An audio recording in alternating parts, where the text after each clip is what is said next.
প্রায় ৪০ লাখ মুসল্লির অংশগ্রহণের মধ্য দিয়ে শেষ হলো টঙ্গীর তুরাগ তীরে বিশ্ব ইজতেমা। সকাল ৯:৩০টায় আখিরি মোনাজাত শুরু হয়ে শেষ হয় ৯:৩৫ মিনিটে। ২৫ মিনিটের মোনাজাতে অংশ নেন প্রায় ৪০ লাখ মুসল্লি।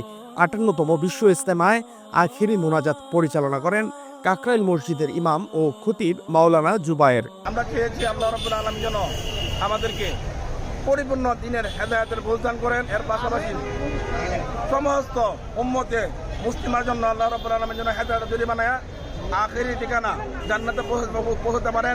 সকল মানুষের মোহাম্মদ রাসূল সাল্লাল্লাহু আলাইহি সাল্লাম হইতে আনোয়ালা যত উম্মত আছে সবার জন্য আমি দোয়া করছি, এবং সাহাবা কেরাম হইতে যারা দুনিয়া থেকে বিদায় হয়ে গেছেন চিরকালের জন্য তাদের জন্য দোয়া করছে, তাদের কবর আযাবের জন্য দোয়া করছি। মা বাবার জন্য, সবার জন্য, দেশবাসী সবার জন্য দোয়া করছি, সবাই যেন ভালো থাকে।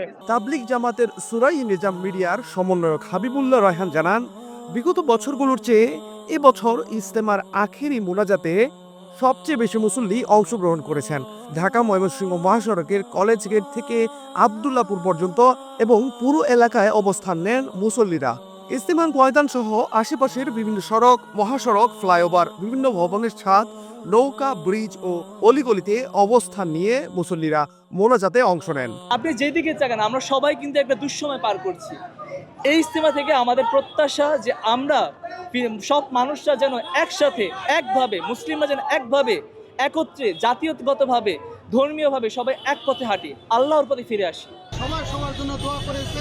আসলে এই পৃথিবীর মধ্যে একমাত্র মুসলিম জাগ্রত এবং মুসলিমের যে একটা জাগ্রত ইবাদত আমাদের যে আছে, আমাদের মুসলমান ভাইদের জন্য দোয়া করতে হবে।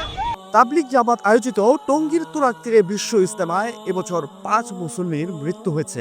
এর আগে গত বৃহস্পতিবার বাদ মাগরিব ভারতের মাওলানা ইব্রাহিম দেলোয়ারের আম বয়ানের মধ্য দিয়ে শুরু হয় ৫৮তম বিশ্ব ইজতেমার প্রথম পর্ব। আগামী সোমবার বাদ মাগরিব শুরু হবে বিশ্ব ইজতেমার দ্বিতীয় পর্ব। পরে আগামী বুধবার আখিরি মোনাজাতের মধ্য দিয়ে শেষ হবে সুরাই নিজাম অনুসারীদের ৫৮তম বিশ্ব ইজতেমা।